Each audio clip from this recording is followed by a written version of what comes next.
Bonjour à toutes et à tous. Un grand merci à toutes celles et tous ceux qui ont contribué à organiser la réunion. Un grand merci aussi aux personnes qui sont engagées dans des associations sur les questions de défense de l'environnement et de l'écologie avec qui on a pu discuter avant et c'était un échange qui était en tout cas pour nous très intéressant et qui va nous aider à continuer à faire le combat parlementaire qu'on veut faire. Déjà, il y a une prise de conscience massive de la crise écologique dans laquelle on est, qui n'est pas seulement un problème de climat, comme on entend souvent, mais qui est aussi un problème d'érosion des sols, de pollution de nappes phréatiques, de sixième extinction de masse des espèces, et que c'est un tout, et pour lequel, pour une fois dans notre pays, et moi ça me rend extrêmement heureuse de voir qu'aujourd'hui dans notre pays, il y a des marches climat où les gens sont extrêmement nombreux à sortir dans la rue contre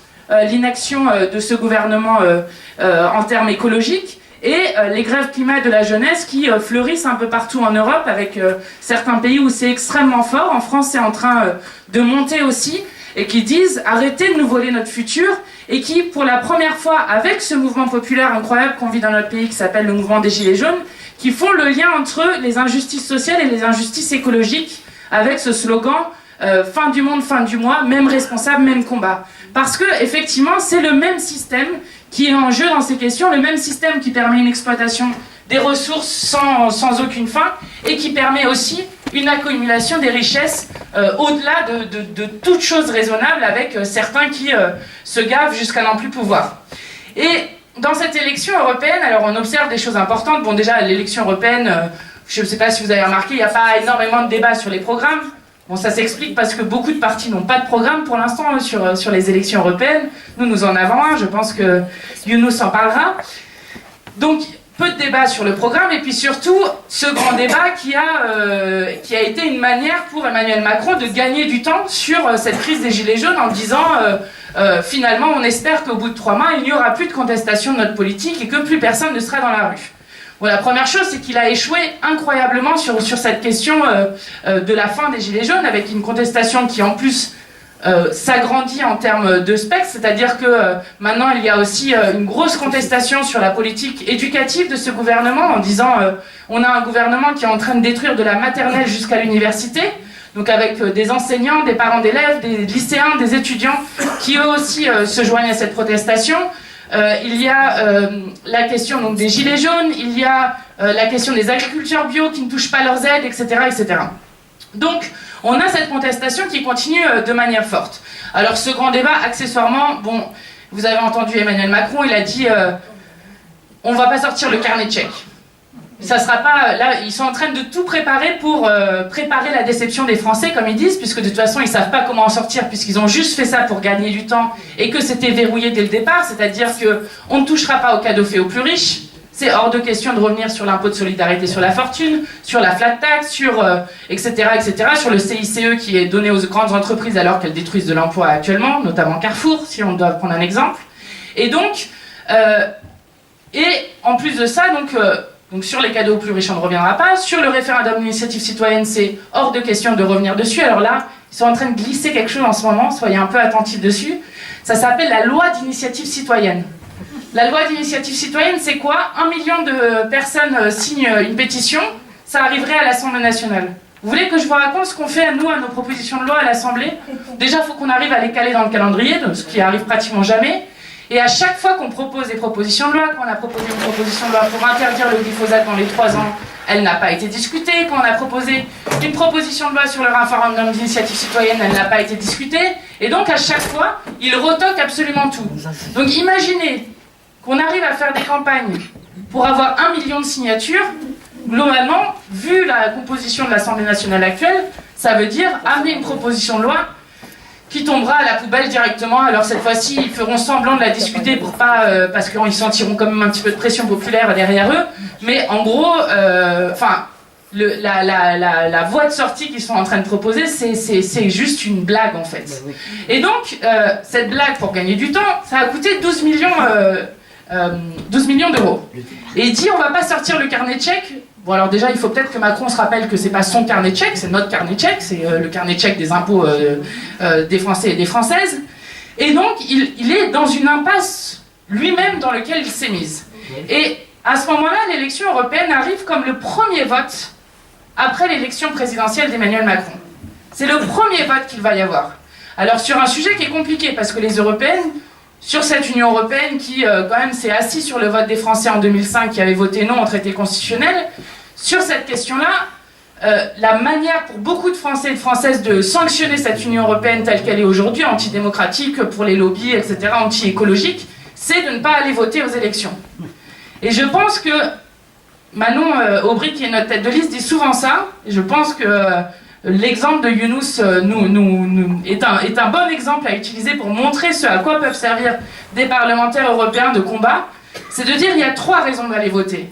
Et je pense que c'est la première qui va faire bouger le plus de gens. Évidemment que c'est important d'avoir un programme, mais la première des choses, c'est de dire aux gens, ne laissez pas Macron tourner la page de ce mouvement populaire qu'il y a dans notre pays aujourd'hui. Parce que si on laisse Macron gagner, alors tout ce qui a été mis dans les cartons, tout ce qui est la réforme des retraites, la réforme constitutionnelle, je vous assure qu'ils le ressortiront et que derrière ça, ils vont y aller au bulldozer pour imposer leur réforme.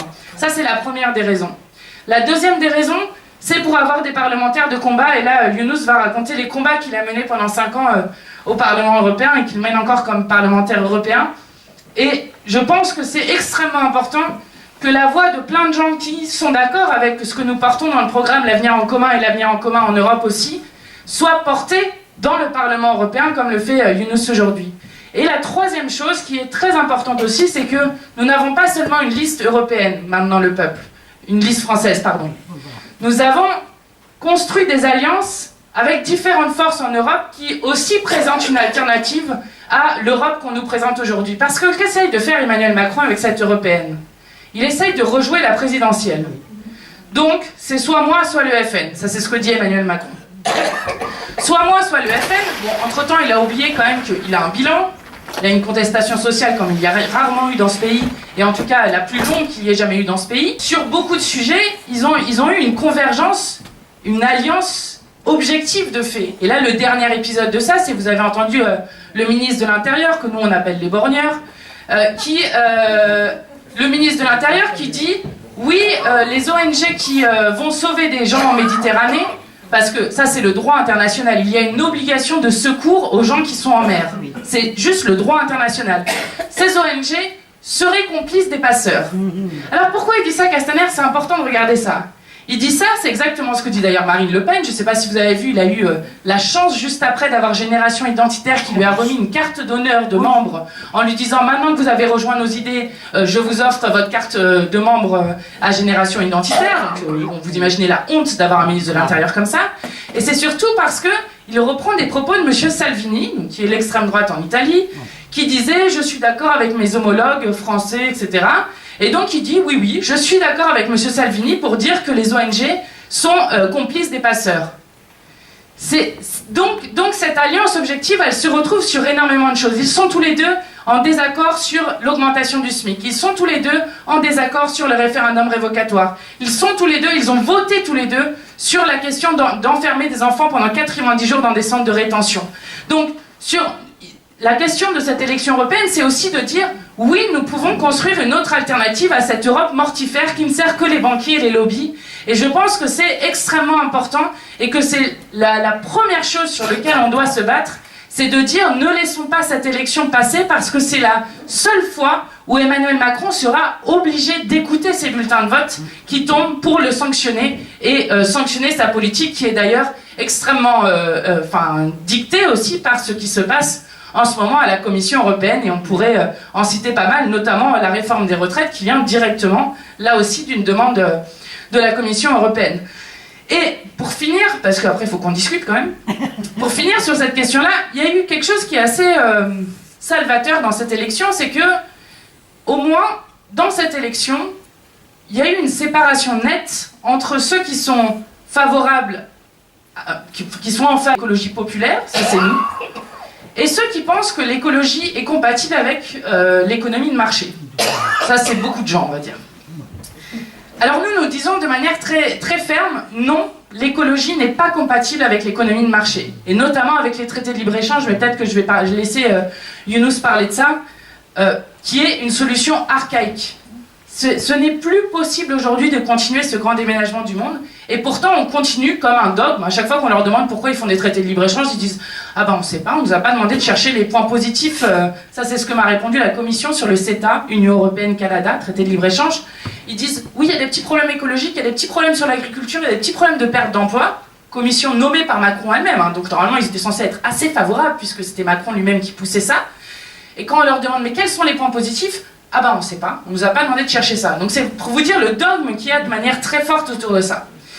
Et sur cette question de l'écologie, vous avez vu que la liste En Marche est sortie, en tout cas les 30 premiers noms. Alors bon, c'était une catastrophe. Il faut imaginer si nous on avait présenté notre liste comme ça. Ils ne savent pas prononcer les noms, le banc s'effondre pendant comme une image de leur effondrement idéologique, le banc s'effondre pendant qu'ils font la photo de famille. Donc nous on aurait eu... ça serait passé sur France 2, France 3, TF1, partout. Et BFM TV, partout. Et alors, donc ils ont Nathalie Loiseau donc, en numéro 1. Nathalie Loiseau donc, qui était aux affaires européennes. Bon, qui est à peu près...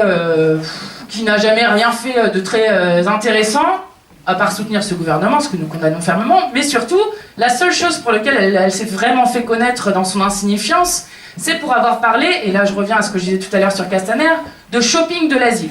Alors ça vous le saviez pas, mais par exemple, vous êtes en Syrie, vous devez partir, vous regardez tout ce qui se passe, vous faites un shopping et ensuite vous décidez dans quel pays vous allez. Donc ça c'est la conception de Nathalie Loiseau des réfugiés, ce qui est quand même assez intéressant. Ça c'était la première chose. Ensuite vous avez Pascal Canfin en numéro 2, donc qui était au WWF. Et alors...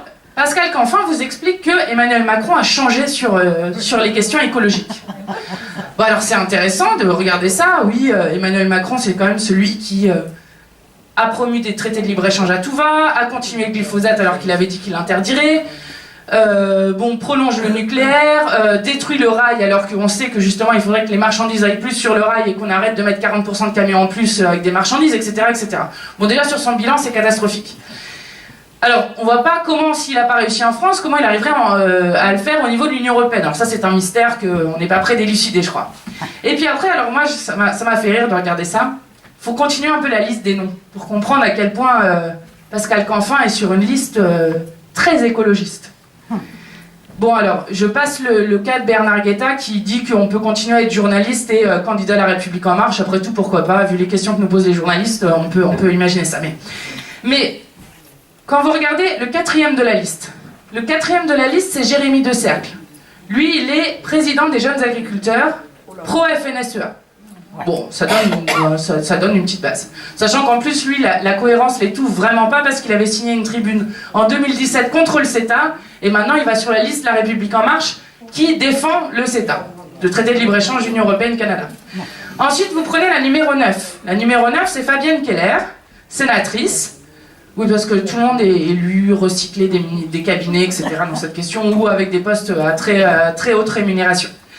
Et donc Fabienne Keller, elle est pro-GCO, donc c'est le grand contournement autoroutier de Strasbourg. Concrètement, c'est une manière de bétonner encore des terres agricoles, à l'heure où on sait que justement c'est absolument le contraire qu'il faut faire, c'est-à-dire garder les terres agricoles pour pouvoir avoir une autonomie alimentaire, et arrêter de bétonner à tout va pour que justement on arrête cette artificialisation qu'on continue partout. Ça c'est la numéro 9. Et puis le dernier, numéro 28, alors lui il est magnifique, Xavier Fournier, conseiller municipal à Nantes, qui est pro-Notre-Dame-des-Landes, enfin qui était pro-Notre-Dame-des-Landes, et donc qui va là aussi par cohérence sur la liste qui a enlevé Notre-Dame-des-Landes. Enfin bon, vous voyez, donc c'est absolument absurde, et c'est faux de dire qu'on arrivera à mener une politique écologiste en continuant avec ce système économique de production et de consommation où on ne relocalise pas notre modèle de production et de consommation et on ne rompt pas avec ce modèle économique. Et tous ceux qui essaient de vous faire croire qu'on arrivera à faire ça dans le cadre des traités européens et dans le cadre de ce système économique qui est le capitalisme, tous ceux-là sont des menteurs et c'est exactement pour ça qu'on mène la bataille aujourd'hui pour cette élection européenne et pour dire que nous sommes partisans d'une écologie des gens, d'une écologie populaire, et que c'est comme ça qu'on arrivera à être à la hauteur de cet enjeu du XXIe siècle. Merci à vous.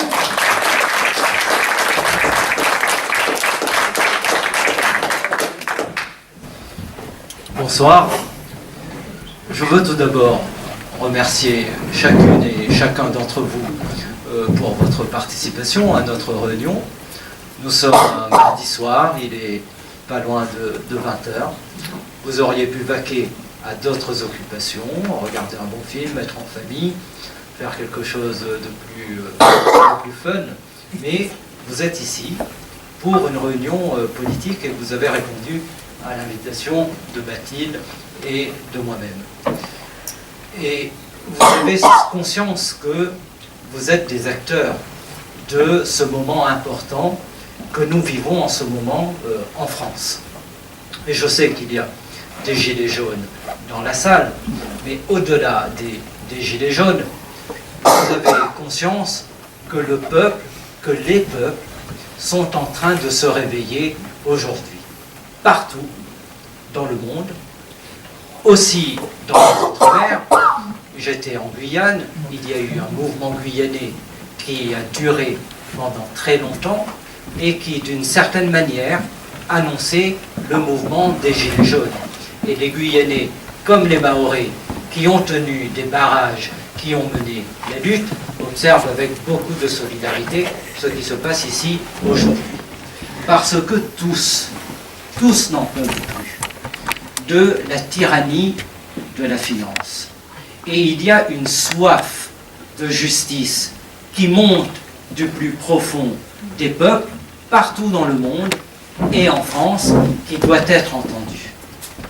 Et comment le gouvernement et le président de la République a réagi par rapport à cela?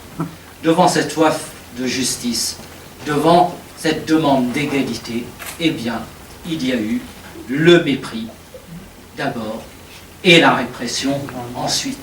Eh bien, nous disons non au mépris et nous disons non à la répression et nous adressons au contraire un salut très fraternel à tous nos amis gilets jaunes.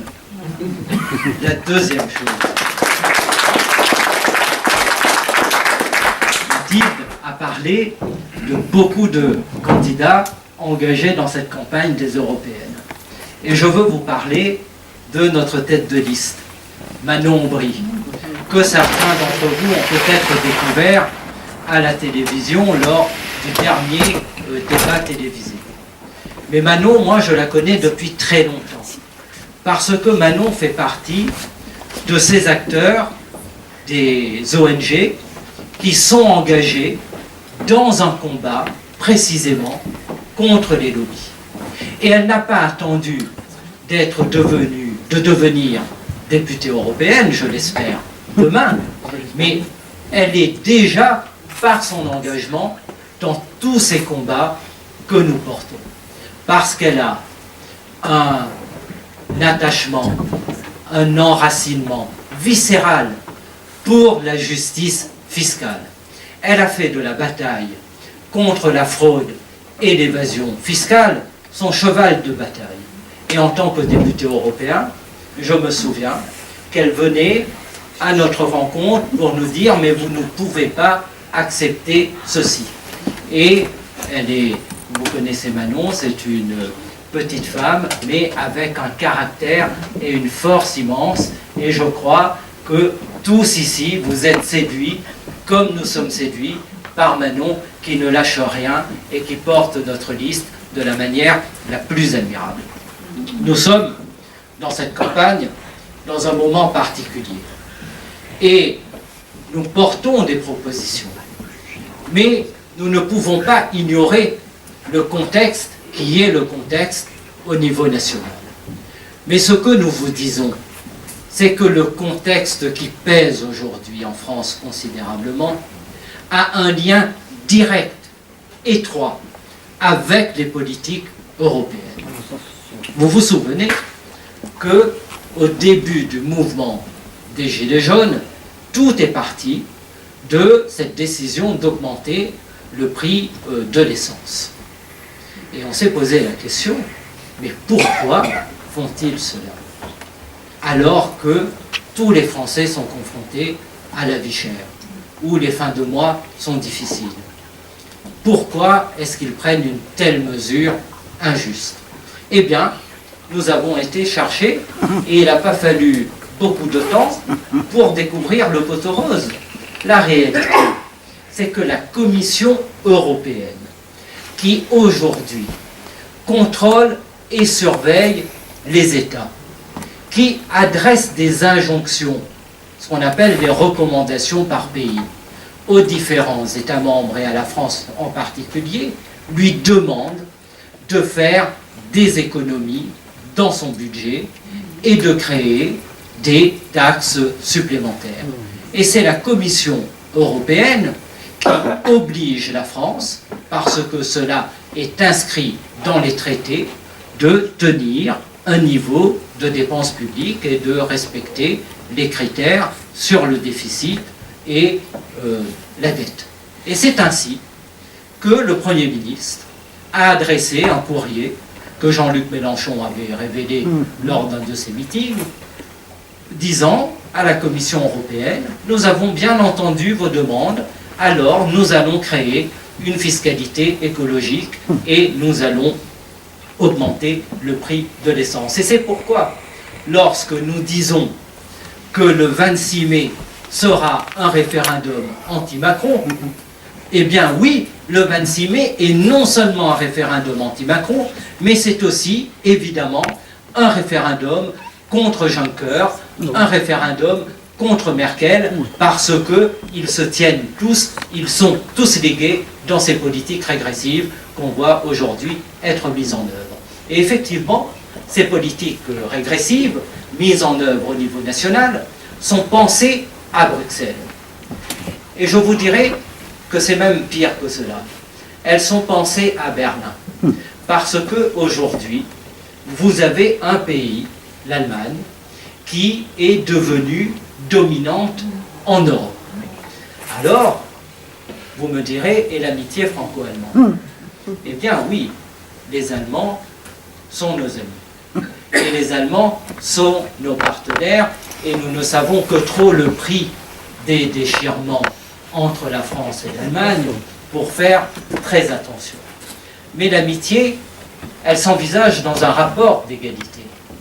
Et la réalité, c'est que l'Allemagne, depuis l'abandon du mark allemand, depuis la création de l'euro, depuis la réunification, fait payer à l'ensemble des pays européens un prix très lourd de l'abandon de sa monnaie. Et elle a réussi à défendre, avec beaucoup de talent, beaucoup de réussite, les intérêts de sa propre économie. Et je suis député européen, et je me rends compte que l'ensemble des politiques européennes aujourd'hui visent les intérêts d'un seul État. Mais en Europe, nous sommes encore 28, peut-être demain 27. Mais il n'y a pas que les intérêts de l'Allemagne. Et ce que nous demandons à nos présidents de la République successifs, à Nicolas Sarkozy hier, à François Hollande hier, à Emmanuel Macron aujourd'hui, c'est de savoir dire non et de savoir faire respecter les intérêts de la France et au-delà des intérêts de la France, les intérêts de tous les autres pays qui partagent avec nous également un certain nombre d'intérêts et qui subissent comme nous la violence de ces politiques libérales. Parce que l'Europe est devenue une grande machine libérale qui met en œuvre des politiques très violentes pour les peuples et en revanche très protectrices pour les riches.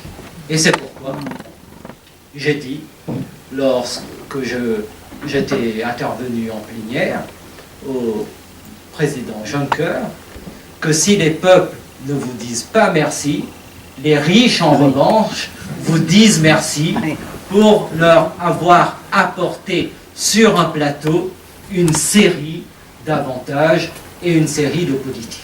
Et c'est pourquoi nous disons dans nos propositions que nous devons aujourd'hui sortir des traités européens qui organisent justement cette Europe libérale, qui organise ce carcan, qui empêche les pays de mettre en œuvre les politiques qu'ils veulent et qui tournent le dos aux intérêts populaires. Et lorsque nous disons cela, nous renouons avec le contrat qui a été passé avec les Français. Parce que nous ne devons jamais oublier qu'en 2005, il y a eu un référendum et que les Français se sont prononcés contre le traité sur la Constitution européenne. Mais malgré tout, ils ont mis en œuvre ce traité parce qu'ils méprisent le peuple et parce qu'ils ont une conception de la démocratie qui est très curieuse. Mais l'Europe ne peut pas s'envisager, contrairement à ce que dit le président Juncker, en dehors du respect de la démocratie.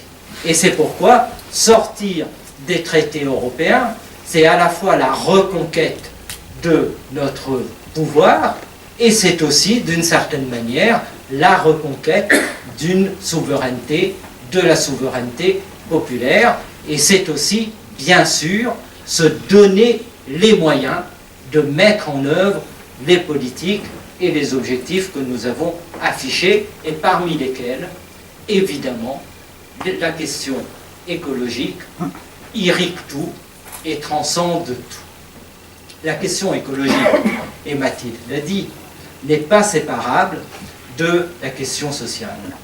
C'est une même question. Et le slogan fin du mois, fin du monde, même combat, le résume très bien. Et je ne veux pas qu'on dise, ben voilà, vous parlez trop d'écologie et vous ne parlez pas assez de social, ou vous parlez trop de social et vous ne parlez pas assez d'écologie. C'est la même chose. D'abord, partout, on remarque que lorsque l'écologie régresse, ben finalement ce sont les plus pauvres toujours qui en paient le prix le plus lourd. Les conséquences, par exemple, des impacts du changement climatique, ils vont venir en premier, à la fois pour les pays pauvres, mais aussi à l'intérieur de sociétés, pour celles et ceux qui sont les plus fragiles. Donc la question écologique est une question sociale et une question populaire. Pourquoi cette question est-elle au cœur de nos propositions? Parce qu'elle renvoie à tout. Et puis parce que nous faisons le constat que nous sommes aujourd'hui dans une situation qui est inédite, qui est tragique dans l'histoire de l'humanité, dans l'histoire de l'Europe et dans l'histoire de la France.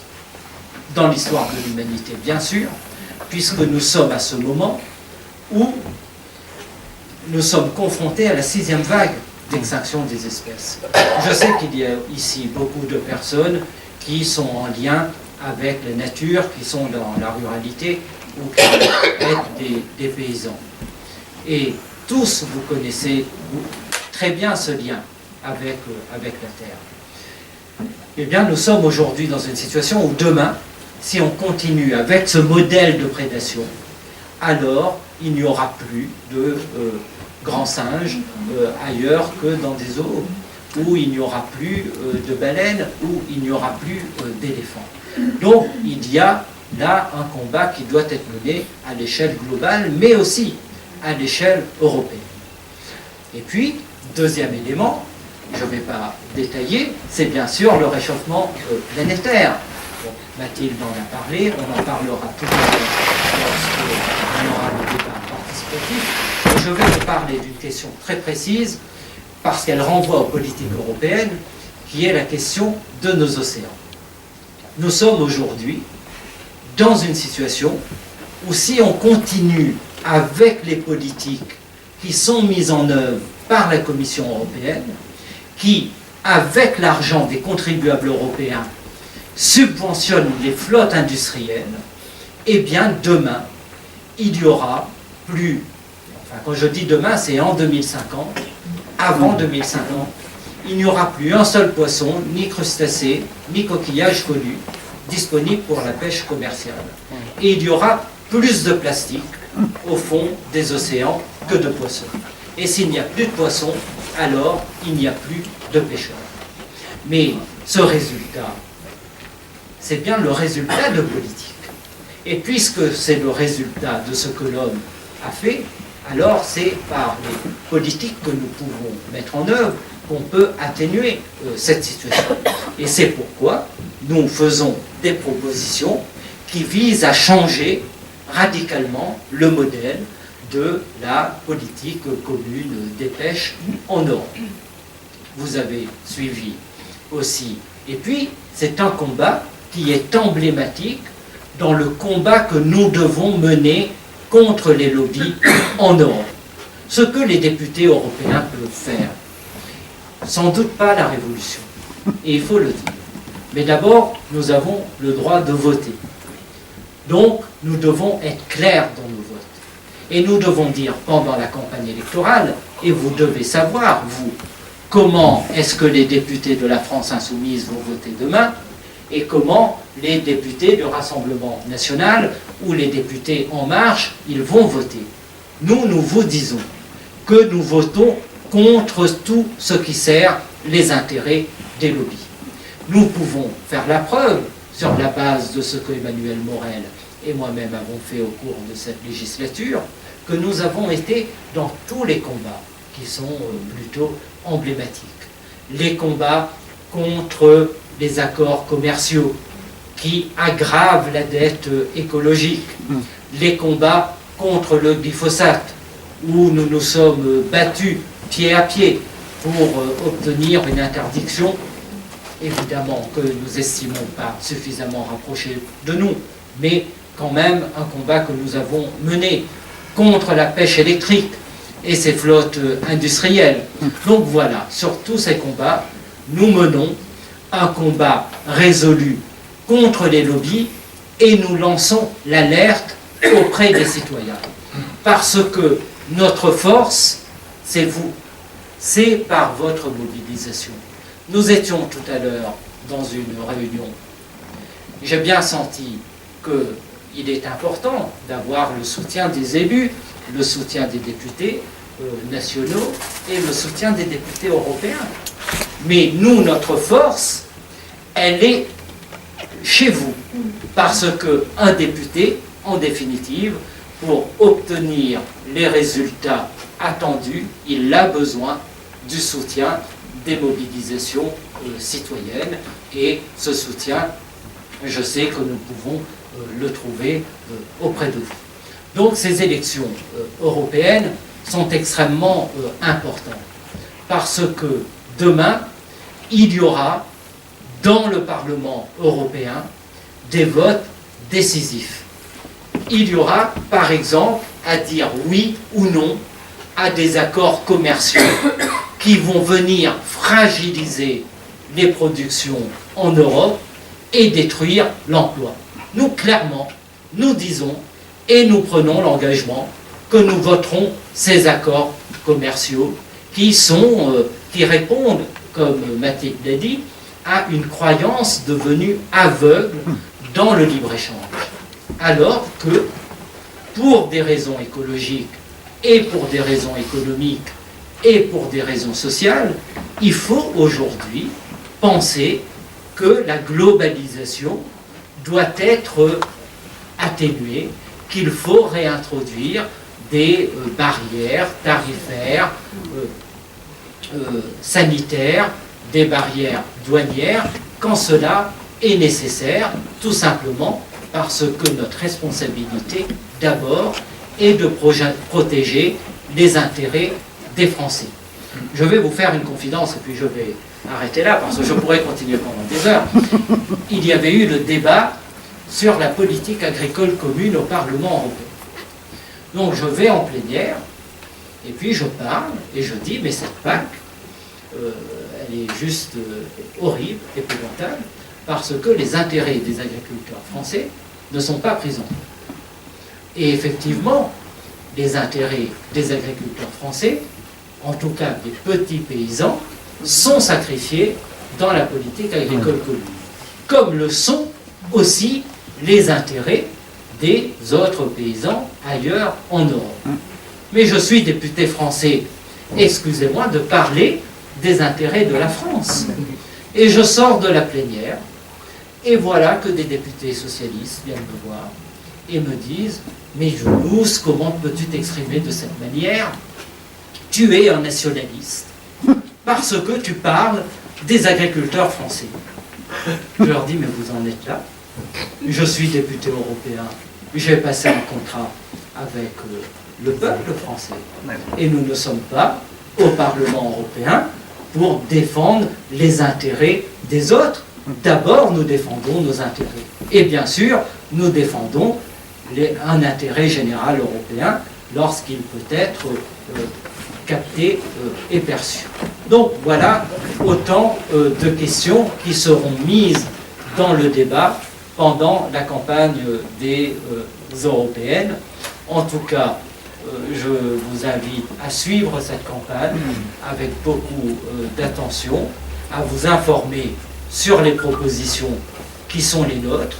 Nous avons un programme avec de nombreuses propositions, beaucoup qui concernent l'écologie, beaucoup qui sont nouvelles.